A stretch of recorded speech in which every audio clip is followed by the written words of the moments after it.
let's move on. Joining me now is Congresswoman from District 1 of the beautiful state of South Carolina, Nancy Mace, who increased her margin in her seat by 6 points on Election Day. Nancy Mace, so great to have you here on the show. It was a great win for you in the midterms. The red wave was more of a trickle elsewhere in the country, but you brought it home in your district. Tell us about your race and how you did it. Right, and I would like to remind your viewers as well that 2 years ago when I flipped the seat from Democrat to Republican, I only won it by 1 point. Our state legislature, when they did redistricting this cycle, improved it by about 1.5 points, and we had a blowout race. We won by 14 points.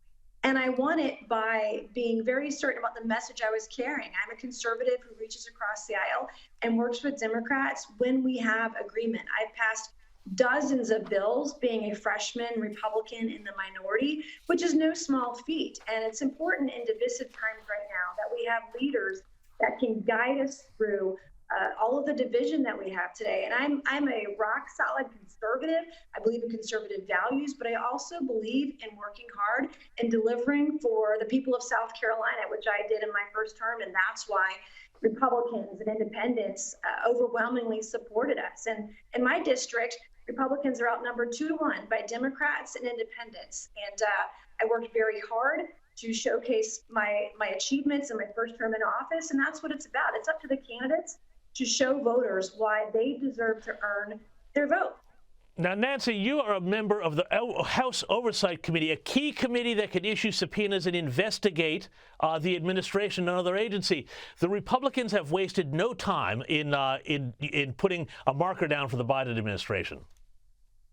This is an investigation of Joe Biden, the President of the United States, and why he lied to the American people about his knowledge and participation in his family's international business schemes. Committee Republicans have uncovered evidence of federal crimes committed by and to the benefit of members of the President's family. These include conspiracy or defrauding the United States, wire fraud, conspiracy to commit wire fraud, violation of the Foreign Agents Registration Act, violations of the Foreign Corrupt Practices Act, violations of the Trafficking Victims Protection Act, tax evasion, money laundering, and conspiracy to commit money laundering.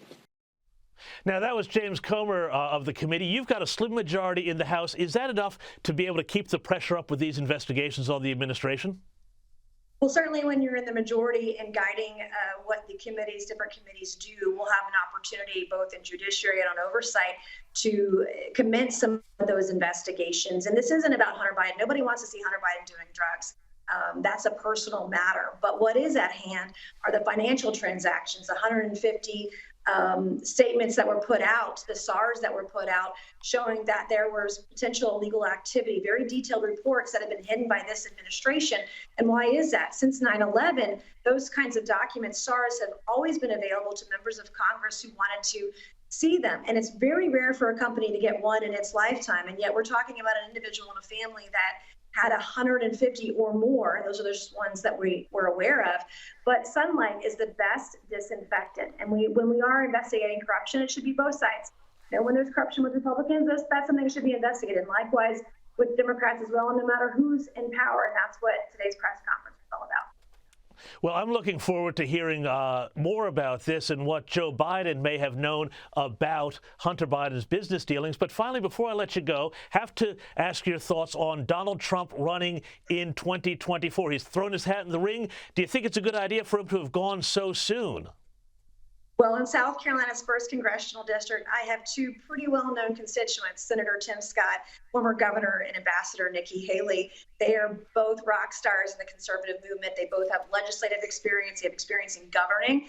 Those names have been thrown out for 2024. And let's not forget, as you mentioned earlier, Governor Ron DeSantis just had a blowout in Florida. Again, another great conservative. There's a great crop of younger, established folks who've got a record to run on. And I think you'll see several folks running in 2024. And I'm looking forward to a vigorous cycle in 2024. And I hope both sides, Democrats and Republicans alike, have vigorous primaries so that the voters can decide who they want to nominate.